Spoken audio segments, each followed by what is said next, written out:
अब हम निकल रहे हैं करबला के लिए।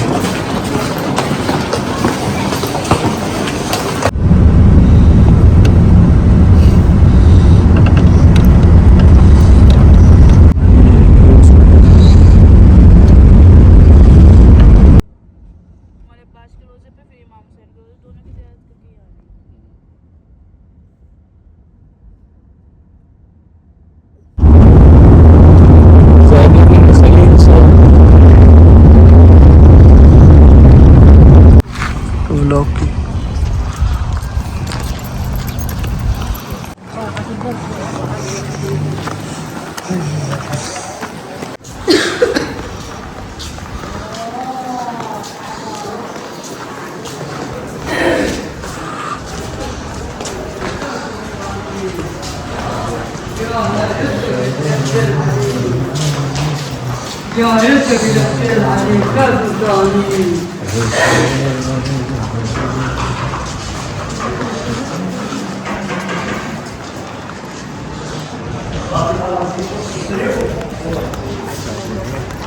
यहाँ पे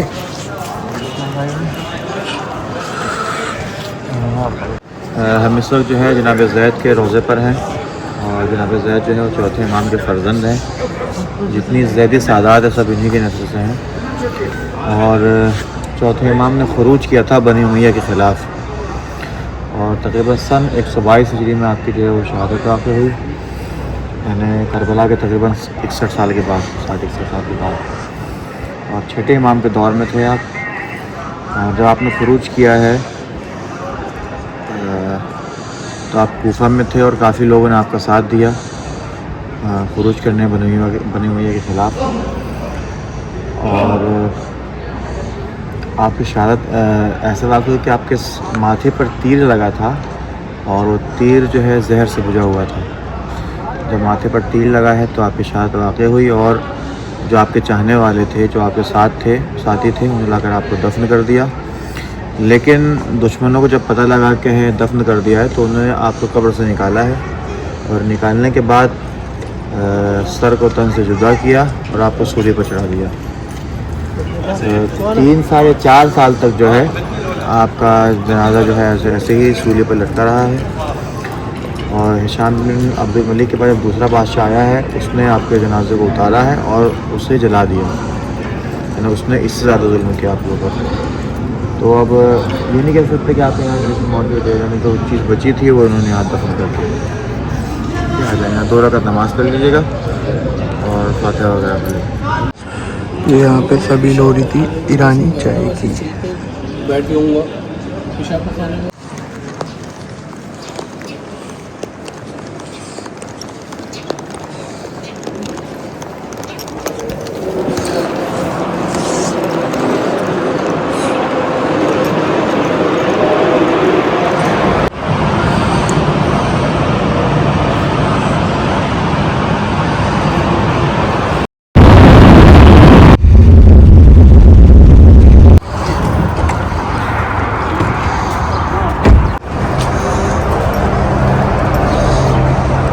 हो जाएंगे।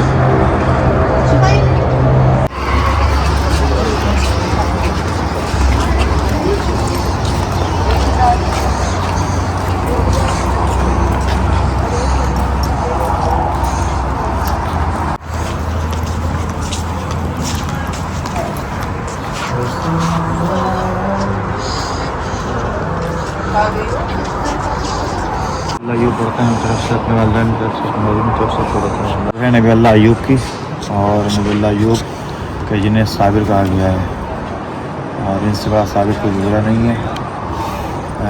तकरीबन इन्होंने हिल्ला में 7 या 8 साल जब बादशाहत की है। आप यहाँ के बादशाह थे और कायनात की हर चीज़ आपके पास मौजूद थी। जाहिर सी बात है बादशाह के पास किसी चीज़ की कमी नहीं होती, बादशाह के पास हर चीज़ मौजूद होती है, जो चाहता है वो ले लेता है।